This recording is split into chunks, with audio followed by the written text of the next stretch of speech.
Зимой 2009 года район Красной Поляны, Олимпийского горнолыжного курорта под Сочи, был в очередной раз оцеплен сотрудниками Федеральной службы охраны президента. Бывший на тот момент президентом Российской Федерации Дмитрий Медведев решил передохнуть в одном из местных ресторанов. «Какая красота!» — наслаждаясь видом Кавказских гор, вздохнул президент. Сидевший за тем же столиком человек достал 2 листа формата А4 и, передав их Медведеву, спросив: «А хотите, так будет везде?» Прочитав текст, спустя время Медведев прямо на этой же бумаге написал оказавшимся под рукой черным фломастером поручение своему помощнику Аркадию Дворковичу, министру экономики Эльвире Набиуллиной, а также вице-премьеру Александру Хлопонину оказать всяческое содействие.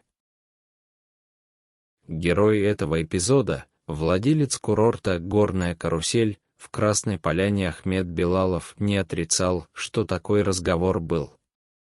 Хотя первая презентация, по его словам, прошла в более формальной обстановке. В то время Белалов стал председателем совета директоров компании в рамках частно-государственного партнерства «Курорты Северного Кавказа», которая к 2025 году должна была сделать из проблемного региона туристическую Мекку. Проект оценивался почти в $15 миллиардов, из них $2 миллиарда должно было вложить государство. Не меньшие суммы Ахмед Белалов, возглавлявший в то время пост первого вице-президента Олимпийского комитета, будет осваивать на олимпийском строительстве в Сочи, где будет возводить гостиницы, трамплины и другие объекты общей стоимостью более 60 миллиардов рублей. Как же ему удалось сделать такую карьеру и заслужить доверие президента? Ахмед Белалов приехал в Москву из Дагестана в конце 80-х с мечтой поступить в Московский государственный университет. Но это ему не удалось. По его словам, из-за отсутствия московской прописки у него даже не приняли документы.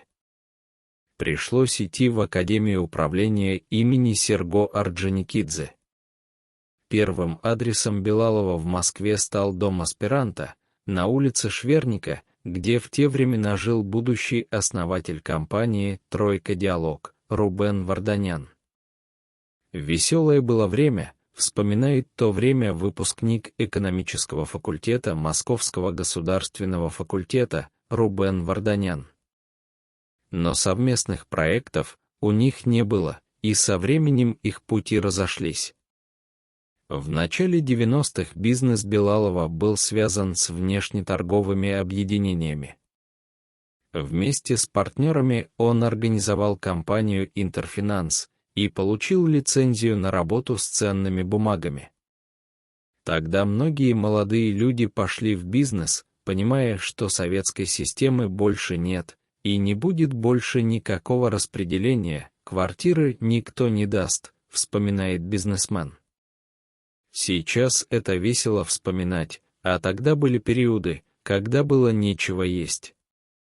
Со 2-го курса спортсмен, борец вольного стиля, Ахмед Белалов начал подрабатывать охранником в ресторане «Рига», а также тренировать милиционеров на базе институтской секции вольной борьбы.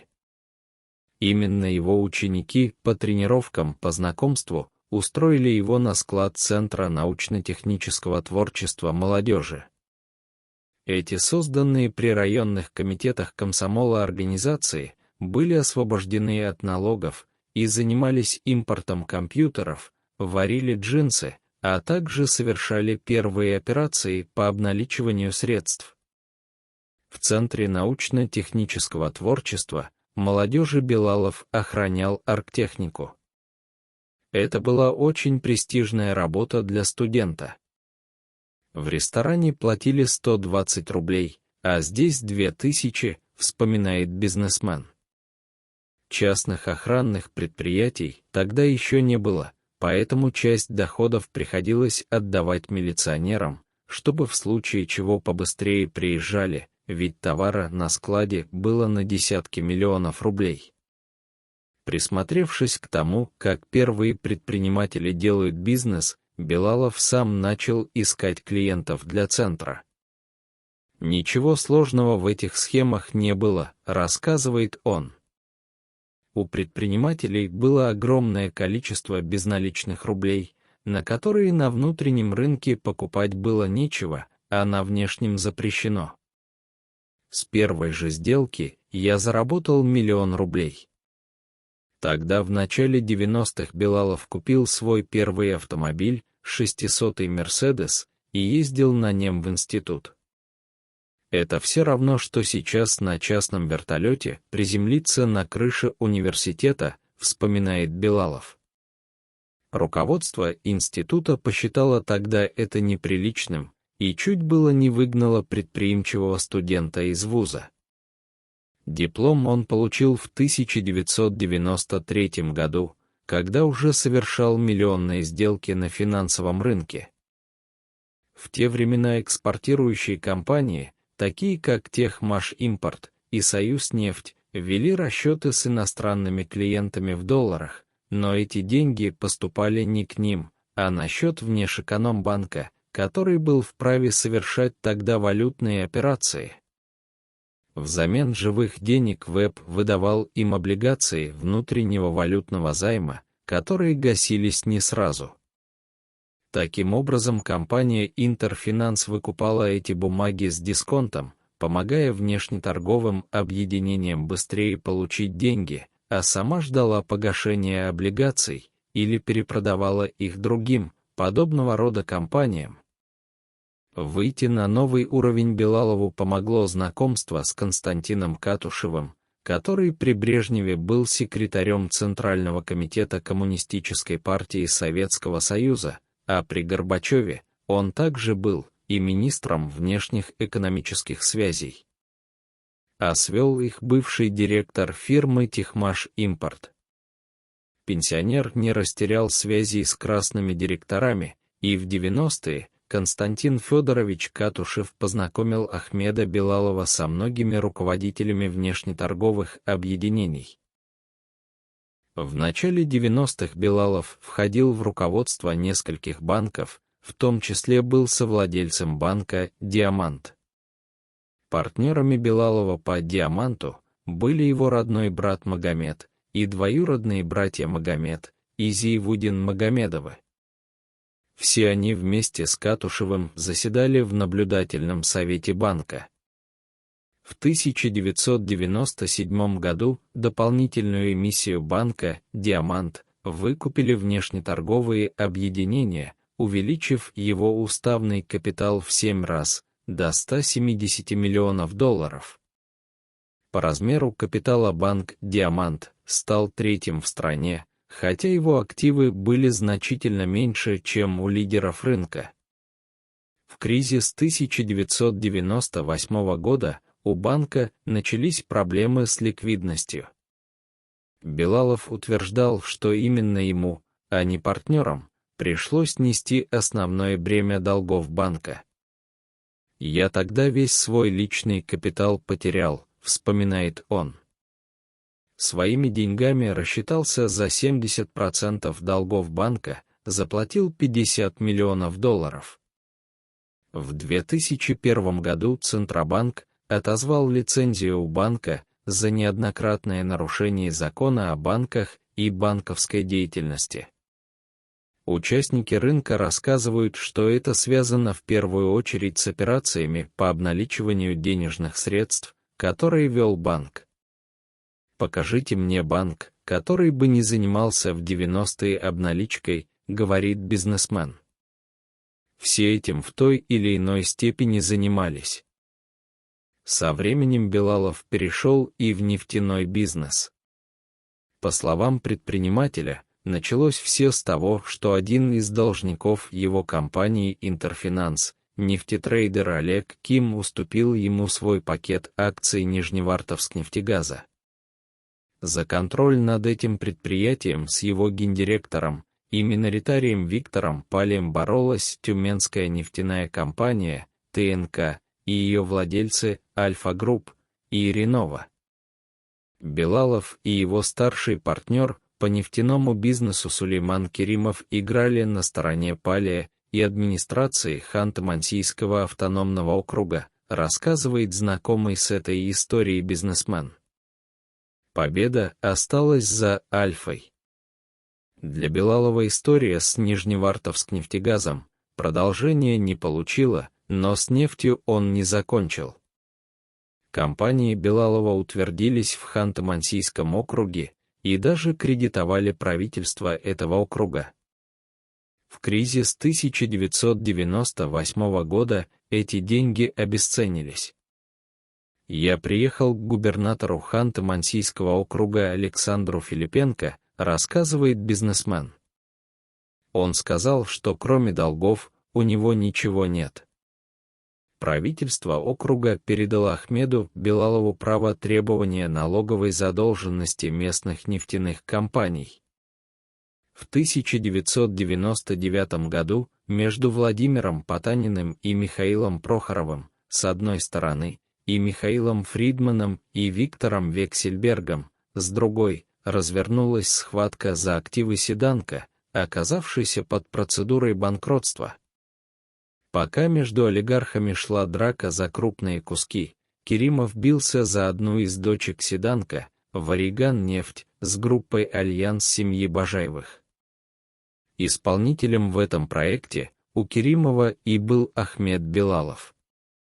Партнерам удалось установить контроль над Вариган-нефтью, и в 2001 году они продали компанию за $100 миллионов структурам, близким к Михаилу Гуцериеву, тогда президенту Славнефти. Вскоре Керимов и Билалов провернули еще одну сделку уже с самой Славнефтью, продав ей два небольших нефтедобывающих предприятия «Обнефтегаз Геология» и «Нафта Ульяновск», которые предприниматели получили в ходе приватизации. Сумма сделки составила $90 миллионов. Позднее эти активы вошли в состав созданной Гуцериевым Роснефти. Билалов тогда заработал первые по-настоящему серьезные деньги, рассказывает знакомый с ним бизнесмен. Уже в декабре 1999 года Билалов избирался в Государственную Думу по списку партии «Единство». Билалов говорил, что депутатский иммунитет тут ни при чем. Он хорошо помнил разговор с бывшим начальником управления президента по внутренней политике в Государственной Думе Андреем Логиновым.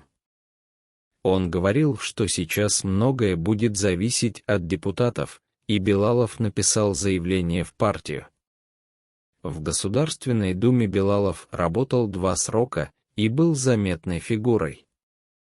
Сначала работал в Комитете по безопасности и активно принимал участие в принятии новой редакции Уголовного кодекса. Затем входил в Комитет по борьбе с коррупцией и в Комитет по госдолгу. Во время 2-го депутатского срока он стал первым зампредом Комитета по делам СНГ и ездил урегулировать проблемы Приднестровья, активно комментировал ситуацию на Украине и в Абхазии. В 2004 году он стал одним из 8 депутатов, входивших в парламентскую комиссию по расследованию теракта в Беслане. В 2007 году Билалов решил оставить депутатскую карьеру, чтобы, как он говорил, полностью не уходя из политики, вернуться в бизнес. Тот подход, который тогда обозначил Путин, был справедлив. Бизнесмену надо делом заниматься, а не прятаться за депутатский иммунитет. Александр Ткачев и Ахмед Билалов познакомились в Государственной Думе в начале 2000-х. Знакомство с губернатором Краснодарского края было очень кстати, ведь бизнес Билалова как раз уже начинал развиваться в южном направлении.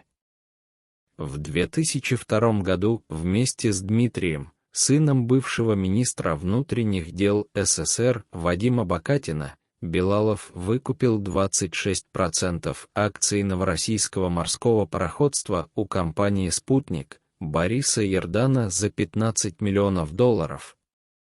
Билалов говорил, что «Спутник» продал пакет ему, потому что компания не знала, что с ним делать, а у него было четкое понимание на этот счет. Через 2 года Билалов продал этот пакет акций за $200 миллионов. Билалов и Ткачев нашли общий язык, и это было хорошо видно по развитию бизнеса Билалова в Краснодарском крае. В 2007 году, когда Билалов стал вице-спикером Краснодарского законодательного собрания, он уже владел контрольными пакетами региональных компаний в сфере ЖКХ. Независимая энергосбытовая компания, Краснодар Теплоэнерго, Южная газовая компания, Сочи Водоканал и многие другие активы были подконтрольны структурам Билалова. А также Билалов владел 2 гостиницами в Сочи. Гостиница «Москва» и «Олимпийский». В Москве Билалов знакомится с тогдашним министром иностранных дел Игорем Ивановым, и у него с ним также сложились хорошие отношения. И в 2002 году Билалов возглавил Совет по паломничеству в хадж при правительстве Российской Федерации. Каждый год Ахмед Билалов отправлял в хадж от 5000 до 25 тысяч паломников. Паломникам нужно было получать заграничные паспорта, а сделать это было тогда непросто, особенно для чеченцев. Контакты с МИДом очень пригодились. У МИДа тогда в Москве было много зданий в ужасающем состоянии, и Билалову предложили, арендовав эти здания, за свой счет привести их в порядок. Через какое-то время у Билалова в долгосрочной аренде находится несколько зданий в историческом центре Москвы. В одном из таких исторических особняков и расположился офис банка братьев Ахмеда и Магомеда Билаловых на Пятницкой улице. Это был двухэтажный особняк XVIII века. Еще один дом у них стоял на Большой Якиманке. Там находился московский офис компании НББ Девелопмент, которую контролировал Нацбизнесбанк. Раньше этим зданием владел банк «Империал». Ахмед Билалов рассказывает, что здание пришлось снести и построить заново. Летом 2007 года в коридорах особняка Билалова в Хлебном переулке замелькали известные на всю страну фигуры. Здесь появлялись то министр экономики Герман Греф, то помощник президента Аркадий Дворкович, то глава заявочного комитета Дмитрий Чернышенко. Они приезжали на совещания по подготовке Олимпиады в Сочи, которые время от времени проходили у Билалова в особняке. Своим участием в олимпийской истории Билалов обязан Ткачеву. Именно он познакомил бизнесмена с президентом Олимпийского комитета. Билалов сразу же был включен в переговорную делегацию и стал ездить на презентации в другие страны. После того, как мы выиграли право провести зимние Олимпийские игры, Билалов предложил свой офисный дом, чтобы его временно использовали как офис оргкомитета. Леонид Тягачев, президент Олимпийского комитета России, представил Билалова руководителю управления делами президента Владимиру Кожину, а позже, уходя с поста президента Олимпийского комитета России, порекомендовал Билалова руководству как успешного менеджера. Участие в олимпийском проекте не замедлило сказаться на масштабе деятельности Билалова. До Олимпиады он был просто влиятельным краснодарским бизнесменом, а благодаря сочинскому проекту вырос до фигуры федерального значения. Свой главный сочинский актив, горнолыжный комплекс «Горная карусель», Билалов приобрел у совладельца компании «Нордгаз» Фархада Ахмедова. На возведении комплекса из 20 подъемников, гостиницы на 4000 мест и 70 километров горнолыжных трасс планировалось потратить почти $500 миллиона. Проект был рассчитан на 7 лет.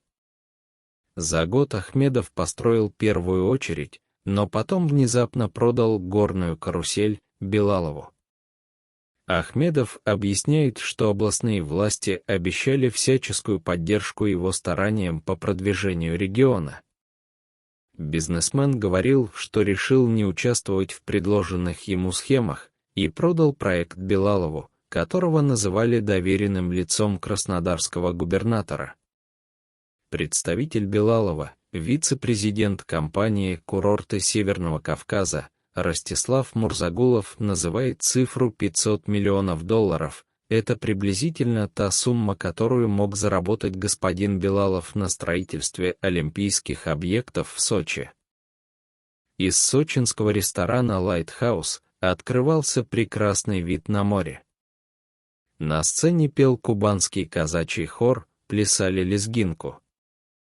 В такой гостеприимной обстановке госкомпания «Курорты Северного Кавказа» во главе с Билаловым праздновала подписание соглашения о создании совместного предприятия с французской компанией «Франскавказ», в которое французы собирались вложить €1,5 миллиарда. Несколько десятков руководителей французских компаний выстроились в очередь к микрофону, чтобы рассказать, почему они хотят инвестировать в Кавказ.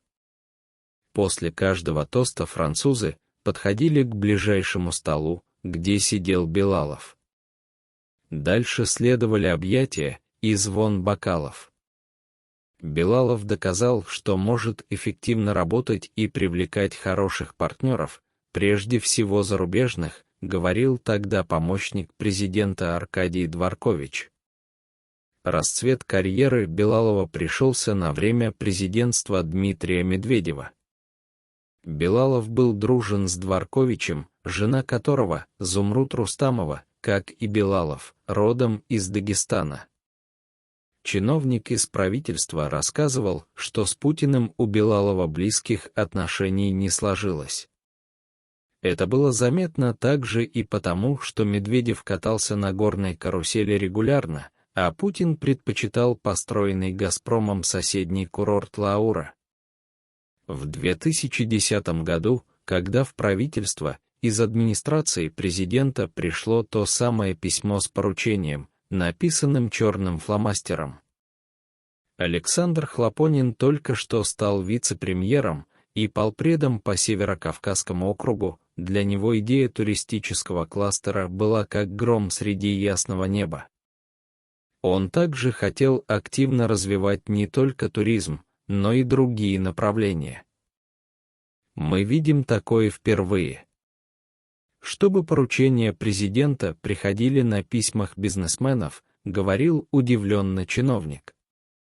По его словам, в случае с Билаловым это происходило уже несколько раз. Чиновник из правительства рассказывал также, что Билалов торопился с проектом. Он присылал запрос с просьбой заложить в бюджет 2012 года сразу 32 миллиарда рублей. Однако экс-министр финансов Алексей Кудрин согласился на выделение только 12 миллиардов. Оставшиеся 20 миллиардов рублей будут выделены, когда свою долю внесут французы, объяснял он. Государство могло и дальше помогать Билалову.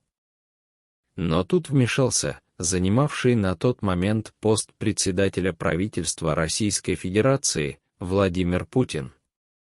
И всячески раскритиковал работу Билалова, поручив впоследствии уволить его со всех занимаемых постов.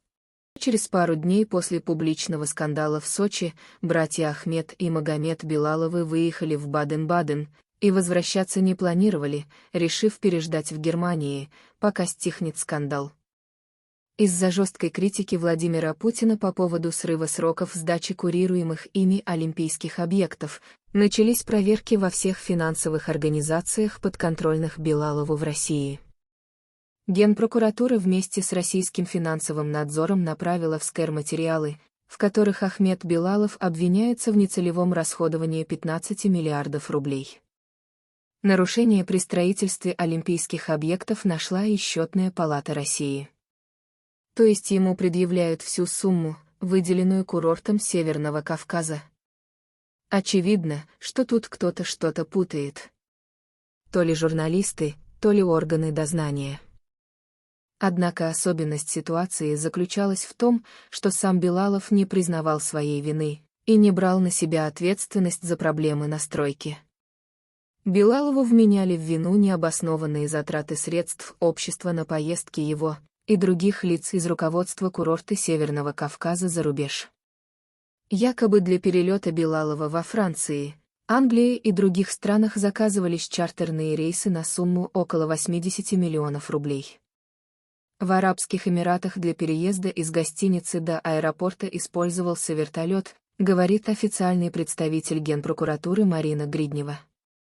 Кроме того, во время летней Олимпиады в Лондоне Билалов потратил около 2,5 миллионов рублей за проживание в гостинице, а 800 тысяч рублей на транспорт, и это тоже перешло в карман Билалова из средств компании.